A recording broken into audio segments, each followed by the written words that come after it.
नमस्कार दोस्तों, ये video editorial compilation for mains का पार्ट है। आप प्लेलिस्ट में जाके एडिटोरियल की वीडियोस पेपर वाइज और टॉपिक वाइज देख सकते हो। और अगर आप दिसंबर 2019 के बाद की वीडियोस को देखना चाहते हो तो वीडियो के नीचे मौजूद ज्वाइन बटन की सहायता से आप मेंबरशिप को ज्वाइन कर सकते हो। चलिए डिस्कशन स्टार्ट करते हैं। जैसे ही देखो इलेक्शन कमीशन के द्वारा इलेक्शंस की डेट्स जारी की जाती हैं, उसी समय से model code of conduct implement हो जाती है। मॉडल कोड ऑफ कंडक्ट क्यों इंप्लीमेंट होती है? ताकि फ्री एंड फेयर मैनर में इलेक्शंस को कंडक्ट करवाया जा सके और जो रूलिंग पॉलिटिकल पार्टी हैं वो अपनी पावर का मिसयूज ना करें। वोट हासिल करने के लिए विभिन्न ग्रुप्स के अगेंस्ट नफरत ना फैलाई जाए, मतलब इलेक्शंस को धर्म के नाम पर या फिर कास्ट के नाम पर, दूसरी आइडेंटिटी के नाम पे पोलराइज ना किया जाए और वोटर्स को किसी प्रकार से ब्राइब ना दी जाए वोट हासिल करने के लिए।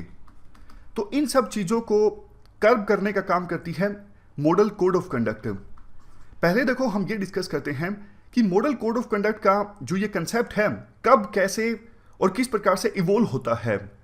देखो 1960 में 1960 में इलेक्शंस कंडक्ट होते हैं केरल में। उन इलेक्शंस से पहले केरल में स्टेट एडमिनिस्ट्रेशन ने एक कोड ऑफ कंडक्ट तैयार किया था। विभिन्न पॉलिटिकल एक्टर्स को और पॉलिटिकल पार्टीज को इस प्रकार से बिहेव करना है इलेक्शंस में ताकि फ्री एंड फेयर मैनर में इलेक्शंस को कंडक्ट करवाया जा सके। ये कब हुआ था? ये 1960 के केरल असेंबली इलेक्शंस के दौरान हुआ था। इस इलेक्शन से पहले स्टेट एडमिनिस्ट्रेशन ने एक कोड ऑफ कंडक्ट तैयार किया था, तो इलेक्शन कमीशन को भी अच्छा लगा। इलेक्शन कमीशन ने इस कंसेप्ट को अडॉप्ट किया। 1962 में जब लोकसभा इलेक्शंस कंडक्ट हुए हमारे देश में, तो इलेक्शन कमीशन ने इस कोड ऑफ कंडक्ट को सर्कुलेट किया सभी पॉलिटिकल पार्टीज को और कहा कि आपको इलेक्शंस के दौरान इस कोड ऑफ कंडक्ट के अनुसार बिहेव करना है। तो उस समय जो पॉलिटिकल लीडर्स थे उनको भी लगा कि सही बात है, सही ढंग से इलेक्शंस कंडक्ट करवाने हैं तो हम तैयार हैं इस कोड ऑफ कंडक्ट के हिसाब से चलने के लिए। देखो उस दौरान क्या था, कांग्रेस पार्टी डोमिनेट करती थी। इतना ज़्यादा फीरियस कंपटीशन नहीं था जैसे आज के समय में विभिन्न पॉलिटिकल पार्टीज के बीच सत्ता के लिए कंपटीशन देखने को मिलता है। उस समय इतना कंपटीशन नहीं था, एक पार्टी की डोमिनेंस थी, वो थी कांग्रेस पार्टी।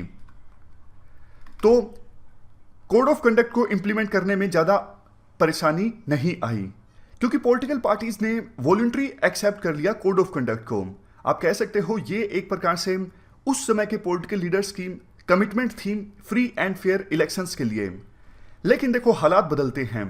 1967 से कांग्रेस पार्टी का डोमिनेंस खत्म होना स्टार्ट हो जाता है। कई सारी नई पार्टीज भी इमर्ज होकर आती हैं। तो कहने का मतलब है विभिन्न पॉलिटिकल पार्टीज के बीच सत्ता हासिल करने के लिए कंपटीशन जो है बहुत ज़्यादा बढ़ जाता है। जब देखो कंपटीशन बहुत ज़्यादा बढ़ जाता है तो पॉलिटिकल पार्टीज में इस प्रकार की भावना आ जाती है किसी भी कीमत पर सत्ता हासिल करनी है।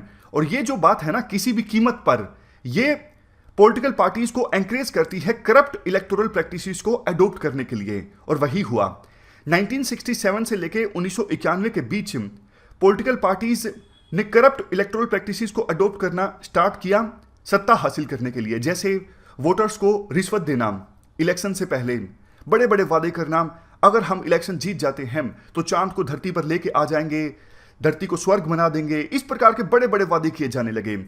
और कहीं कहीं वोटर्स को धमकाना भी स्टार्ट किया गया पॉलिटिकल पार्टीज के द्वारा, अगर आप हमें वोट नहीं देंगे इसका बदला दिया जाएगा। बूथ कैप्चरिंग की घटनाएं बहुत ज़्यादा होने लगी। और इलेक्शन कमीशन ऑफ इंडिया ने क्या किया? इलेक्शन कमीशन ऑफ इंडिया ने इस प्रकार की चीज़ों का किस प्रकार से जवाब दिया? इलेक्शन कमीशन ऑफ इंडिया ने कोड ऑफ कंडक्ट का नाम चेंज कर दिया। 1969 में इलेक्शन कमीशन ऑफ इंडिया ने कोड ऑफ कंडक्ट का नाम चेंज करके कर दिया मॉडल कोड ऑफ कंडक्ट। और पहले देखो रूलिंग पार्टीज के द्वारा अपनी पावर्स का जो मिसयूज किया जाता था ये शामिल नहीं था मॉडल कोड ऑफ कंडक्ट में, लेकिन रूलिंग पार्टीज के द्वारा मिसयूज ऑफ पावर के सेक्शन को भी ऐड किया गया मॉडल कोड ऑफ कंडक्ट में। लेकिन इससे क्या कुछ फर्क पड़ा? क्या पॉलिटिकल पार्टीज ने करप्ट इलेक्टोरल प्रैक्टिसेस को अपनाना छोड़ दिया? बिल्कुल भी नहीं। देखो इलेक्शन कमीशन ने जो कुछ किया उसका कोई खास फर्क देखने को नहीं मिला और पॉलिटिकल पार्टीज 1967 से लेकर 1991 के बीच करप्ट इलेक्टोरल प्रैक्टिसेस को अपनाती रही। समय समय पर यह भी मांग उठती रहती है। अभी देखो मॉडल कोड ऑफ कंडक्ट का जो कंसेप्ट है ना, किसी लॉ के अंडर नहीं आता है। तो स्टैच्यूटरी बैकिंग मिलनी चाहिए मॉडल कोड ऑफ कंडक्ट को। इस प्रकार की मांग भी समय समय पर उठती रहती है, इवन आज के समय भी उठती है। आज भी मॉडल कोड ऑफ कंडक्ट का जब कंसेप्ट है ना, किसी एक्ट के अंतर्गत या फिर किसी लॉ के अंतर्गत इसे इंप्लीमेंट नहीं किया जाता है। इसके बाद देखो तीसरा फेज स्टार्ट होता है 1991 के बाद। 1991 के बाद इलेक्शन कमीशन ऑफ इंडिया ने नए नए तरीके खोजे मॉडल कोड ऑफ कंडक्ट को इंप्लीमेंट करने के लिए। उस समय देखो चीफ इलेक्शन कमिश्नर थे टी.एन. सेसान। टी.एन. सेसान को देखो पूरा पूरा क्रेडिट जाता है इलेक्शन कमीशन ऑफ इंडिया को रिस्पेक्ट दिलाने का। टी.एन. सेसान ने एक प्रकार से पॉलिटिकल पार्टीज और पॉलिटिकल लीडर्स के मन में डर पैदा कर दिया इलेक्शन कमीशन का। इन्होंने मॉडल कोड ऑफ कंडक्ट को बहुत ही इफेक्टिव ढंग से इंप्लीमेंट करने की कोशिश की। ये तो देखो इलेक्शन को पोस्टपोन कर दिया करते थे। अगर इन्हें लगता था यहां पे मॉडल कोड ऑफ कंडक्ट बहुत ज़्यादा वायलेट हुई है, ये डिसीजन ले लेते थे कि इलेक्शन पोस्टपोन हो गया है यहां पे क्योंकि मॉडल कोड ऑफ कंडक्ट का वायलेशन काफ़ी ज़्यादा हुआ है। टी.एन. सेसान देखो खुलेआम पॉलिटिकल लीडर्स को क्रिटिसाइज कर दिया करते थे, धमका दिया करते थे।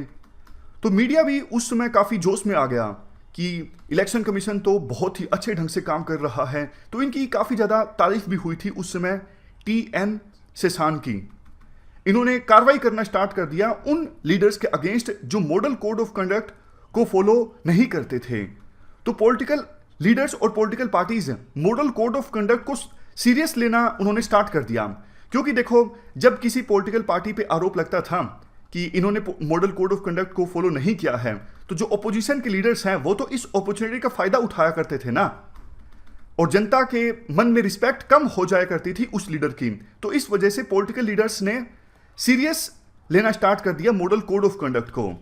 इससे क्या हुआ, जो करप्ट माल प्रैक्टिसेस अडॉप्ट की जाती थी इलेक्शंस के दौरान पॉलिटिकल पार्टीज के द्वारा, इस प्रकार की करप्ट प्रैक्टिसेस में देखो काफी ज्यादा कमी आई और इलेक्शन कमीशन की रिस्पेक्ट जो थी वो काफी ज्यादा बढ़ गई थी। अब लास्ट में हम बात करते हैं चौथे फेज की। चौथा फेज देखो आप कह सकते हो पिछले 2-3 साल 2016, 17, 18, 19 पिछले 2-3 सालों में मॉडल कोड ऑफ कंडक्ट का वायलेशन काफी ज्यादा बढ़ गया है और इलेक्शन कमीशन ऑफ इंडिया इस वायलेशन को रोक पाने में सफल साबित नहीं हो पा रहा है। नई नई फॉर्म्स में मॉडल कोड ऑफ कंडक्ट का वायलेशन हो रहा है। मतलब पॉलिटिकल पार्टीज नए नए तरीके अपना रही हैं सिर्फ और सिर्फ इलेक्शन जीतने के लिए। जैसे एक है वोटर ब्राइबरी। वोटर ब्राइबरी भी देखो 2 तरह के होते हैं। एक तो फॉर्मल तरीके से पॉलिटिकल पार्टीज के द्वारा, जैसा हमने शुरुआत में डिस्कस किया, बड़े बड़े वादे किए जाते हैं इलेक्शंस जीतने के लिए। दूसरा ये भी एक वोटर ब्राइबरी का एग्जाम्पल है, जैसे पैसे बांटे जाते हैं इलेक्शन से पहले, शराब बांटी जाती है। और इसे रोक पाना आसान नहीं होता क्योंकि बहुत सारी जगहों पर ऐसा चलता है, हर गांव में चलता है और हर टाउन में चलता है, अलग अलग इलाकों में चलता है। जो पॉलिटिकल पार्टीज के जो वर्कर हैं वो इस काम में लगे होते हैं। मतलब ये प्रोसेस बहुत ही ज़्यादा डिसेंट्रलाइज्ड होती है। तो इलेक्शन कमीशन ऑफ इंडिया इसे रोक पाने में सफल साबित नहीं हो पा रहा है और ये चीज़ पिछले कुछ सालों में काफ़ी ज़्यादा बढ़ गई है। देखो दिक्कत ये भी है ना, अगर पॉलिटिकल पार्टीज के द्वारा वोटर्स को धमकाया जाता है तो जिन वोटर्स को धमकाया गया है वो भी शिकायत कर देते हैं कि देखो हमें धमकाया गया है। अगर बूथ कैप्चरिंग होती है तो भी पता लग जाता है कि एक निश्चित समय पर इस जगह पर बूथ कैप्चरिंग हुई है। लेकिन इतना ज़्यादा डिसेंट्रलाइज्ड वे में पैसा बांटा जाता है, शराब बांटा जाता है, तो इसे रोक पाना आसान नहीं होता। और वोटर्स खुद ही जब रिश्वत लेने को तैयार हैं, पैसा बांटा जा रहा है, वोटर्स खुद ही जब लेने को तैयार हैं, फ्री में शराब लेने को तैयार हैं, तो फिर इलेक्शन कमीशन को और ज्यादा प्रोएक्टिव स्ट्रेटजी अपनानी होगी इस प्रकार की चीजों को रोकने के लिए, क्योंकि वोटर कई बार खुद ही संलिप्त होते हैं इस प्रकार की चीजों में। एक तो ये चीज है।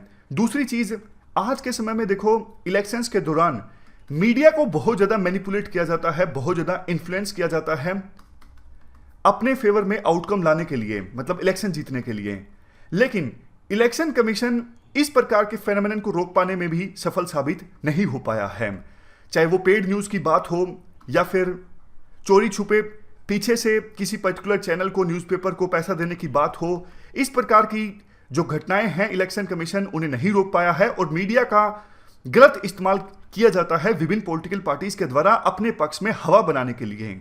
तो इस प्रकार से हमने जाना नई नई फॉर्म्स में मॉडल कोड ऑफ कंडक्ट का वायलेशन होने लगा है, लेकिन इनको रोकने के लिए इलेक्शन कमीशन ऑफ इंडिया का जो रिस्पॉन्स है वो देखो अपर्याप्त है, इनएडुकेट है।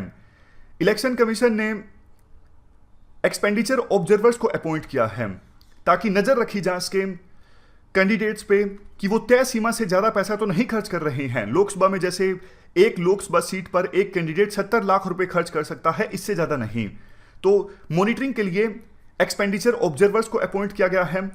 सोशल मीडिया के लिए कोड ऑफ कंडक्ट को इवॉल्व किया गया है इलेक्शन कमीशन के द्वारा।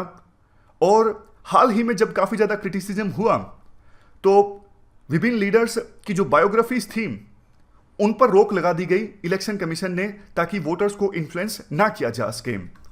लेकिन देखो बात यह है, इलेक्शन कमीशन प्रॉब्लम की जड़ में नहीं जा रहे हैं कि इस प्रकार से अब मॉडल कोड ऑफ कंडक्ट का वायलेशन बहुत ज्यादा क्यों होने लगा है। 1991 के बाद जिस प्रकार से इलेक्शन कमीशन ऑफ इंडिया ने बहुत अच्छा काम किया था, वो प्रॉब्लम की जड़ में गए थे। पॉलिटिकल लीडर्स के मन में जो डर पैदा हो गया था, वो डर देखो आज के समय में देखने को नहीं मिल रहा है पॉलिटिकल लीडर्स में। इसलिए वो कतराते नहीं हैं, वो मानते हैं कि इलेक्शन कमीशन सिर्फ एक कागजी शेर है, कुछ नहीं कर सकेगा। वो डर खत्म हो गया है। तो इलेक्शन कमीशन ऑफ इंडिया का डर जरूर होना चाहिए पॉलिटिकल लीडर्स में। और देखो चिंता की बात यह भी है कि इलेक्शन कमीशन ऑफ इंडिया के पास पहले कैपेसिटी हुआ करती थी, वो एक्शन लिया करते थे अगर कोई पॉलिटिकल लीडर गलत स्टेटमेंट देता था किसी पर्टिकुलर कम्युनिटी के अगेंस्ट, या फिर इलेक्शंस को पोलराइज करने की कोशिश की जाती थी। लेकिन आज के समय में देख लो आप किस प्रकार से जो बड़े पॉलिटिकल लीडर्स हैं खुलेआम गलत स्टेटमेंट्स देते हैं, झूठी स्टेटमेंट्स देते हैं, लेकिन फिर भी इलेक्शन कमीशन ऑफ इंडिया कुछ नहीं कर पा रहा है। हालांकि देखो राइटर ने शायद आर्टिकल पहले लिख दिया था, कल की बात है, इलेक्शन कमीशन ने एक्ट करते हुए आजम खान, मायावती, योगी आदित्यनाथ, मेनका गांधी, इनको प्रचार करने से रोक दिया है। किसी को 2 दिन से प्रचार करने के लिए रोक दिया है, किसी को 3 दिन तक प्रचार करने से रोक दिया है। लेकिन इलेक्शन कमीशन ऑफ इंडिया काफी देर से हरकत में आया और सुप्रीम कोर्ट ने क्रिटिसाइज किया था इलेक्शन कमीशन को कि भाई आप हाथ पर हाथ धरे बैठे हुए हो और खुलेआम मॉडल कोड ऑफ कंडक्ट की धज्जियां उड़ाई जा रही हैं पॉलिटिकल लीडर्स के द्वारा। तो इतना सारा क्रिटिसिज्म हो रहा था इलेक्शन कमीशन का, तब जाके इलेक्शन कमीशन जागा और इलेक्शन कमीशन ने बड़े पॉलिटिकल लीडर्स को बैन किया 2 या फिर 3 दिन तक प्रचार करने से रोकने के लिए। जब देखो इलेक्शन कमीशन ऑफ इंडिया कमजोर होता है ना, तो फिर और दूसरे आरोप भी आने लगते हैं। जैसे ईवीएम का जो आरोप है वो निराधार है, लेकिन इलेक्शन कमीशन ऑफ इंडिया फिलहाल कमजोर है, इसलिए जो अपोजिशन पार्टीज हैं वो बेतुके आरोप भी लगा देती हैं। लास्ट में बोला जाता है, देखो किसी भी सफल डेमोक्रेसी के लिए फ्री एंड फेयर मैनर में इलेक्शंस का कंडक्ट होना बहुत ज़्यादा जरूरी है। और हमारे देश में फ्री एंड फेयर इलेक्शंस को कंडक्ट करवाने में मॉडल कोड ऑफ कंडक्ट की खास भूमिका होती है। यह हमारा ही इनोवेशन है, मतलब दूसरे देशों में मॉडल कोड ऑफ कंडक्ट का कोई कंसेप्ट नहीं है।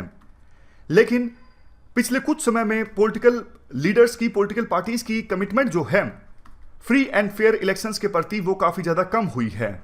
तो ऐसी सिचुएशन में इलेक्शन कमीशन ऑफ इंडिया का डर होना चाहिए पॉलिटिकल लीडर्स में कि अगर वो मॉडल कोड ऑफ कंडक्ट को फॉलो नहीं करेंगे तो इलेक्शन कमीशन ऑफ इंडिया हमारे खिलाफ एक्शन लेगा। लेकिन ये जो डर है वो खत्म हो गया है।